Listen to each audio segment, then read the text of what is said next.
Hey guys, this is Adam with TAT Express, and today we're gonna go over a failure on a Isuzu 5.2 liter. This truck came in pushing coolant all out of the radiator. We're gonna show you what we found after teardown. We're gonna show you what we're gonna recommend to the customer. So make sure to subscribe to us if you're not subscribed to us yet, and hit that notification bell so you know next time we release another video. So we're gonna get right into this. If you got any questions or concerns about your truck, please leave us a comment below. We'll be more than happy to help. Let's get right into this.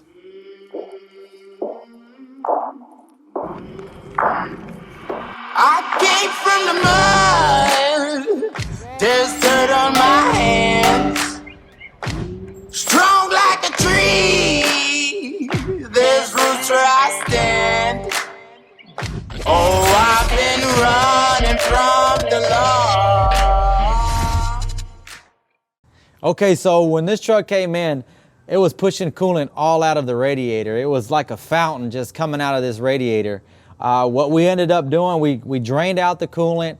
We did a combustion and combustion test, which basically just tests to see if this pressure that's going into the cooling system is actual combustion gas.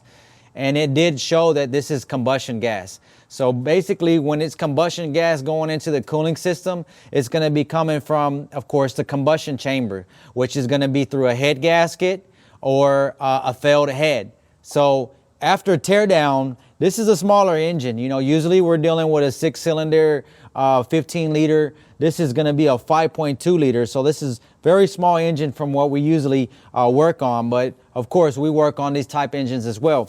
So what we found here in this grommet behind number 3, this grommet ended up failing. So what that was doing was letting coolant go into the combustion chamber, and vice versa. The coolant or the combustion was going into the cooling system. When that happens and this combustion makes it into the cooling system, of course it's going to escape somewhere, and usually it's going to be out of the radiator cap. It's going to bust a coolant hose. The combustion gas is going to be it's going to exceed the coolant pressure capacity. Usually coolant pressure is going to be around 22 psi, 25 psi. It's not going to be much more than that. So once you have more pressure going into the cooling system, as I mentioned, you're going to have ruptured hoses, or you're going to have coolant getting pushed out of the radiator. So I want to move over to the head and give you a view of what the head looks like. So let's get right into that.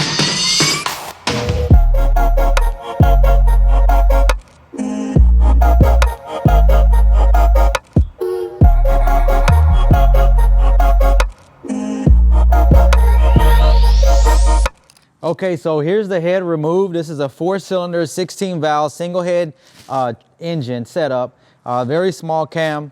As you can see here, right here is where the thermostats go. And what we noticed when we took the thermostats off, you can see how much corrosion and just buildup we have here where in the cooling chambers. What this shows us is that the truck wasn't really maintained that well, or the coolant system wasn't maintained that well. And then when that happens, of course, you're going to get buildup. You're going to get a lot of corrosion in the cooling system. You're going to have issues around your head gaskets, around the areas that are very tight fits is where you're going to have restricted water, or you're going to have buildup that can cause pressure and cause a failure. I'm going to go ahead and flip this head over so you can see the bottom of this head. So looking at the bottom of this head, you can kind of see, again, you got a lot of buildup, a lot of corrosion. This is where the coolant, this is the cylinder where the coolant was going in. So you can see all the corrosion here from the coolant after it's dried up. So what we're going to recommend, and I'm going to show you in some other shots. Let me set this head back down. I'm going to show you in some other shots. When we have the head pulled, the liners were scuffed. We found 2 liners that were scuffed. On cylinder number 2, we had scuffed liners. So instead of just putting a head gasket on this truck, we're going to recommend that the truck gets overhauled. The truck is over 300,000 miles, which is at its life expectancy. And for this truck not to have any more downtime, we're going to request that, or we're going to recommend that we go ahead and do an in-frame. So that's going to be our recommendations on this particular truck. This is what we found. So as we're looking at this truck here, looks like this radiator looks pretty new when we compare it to the rest of the components. As you can see, it's got new tags here. So it's possible that this radiator was replaced because of the fact that he probably, the customer might have thought that it was the radiator or only the radiator that was failing, when in reality it was the combustion going into the cooling system.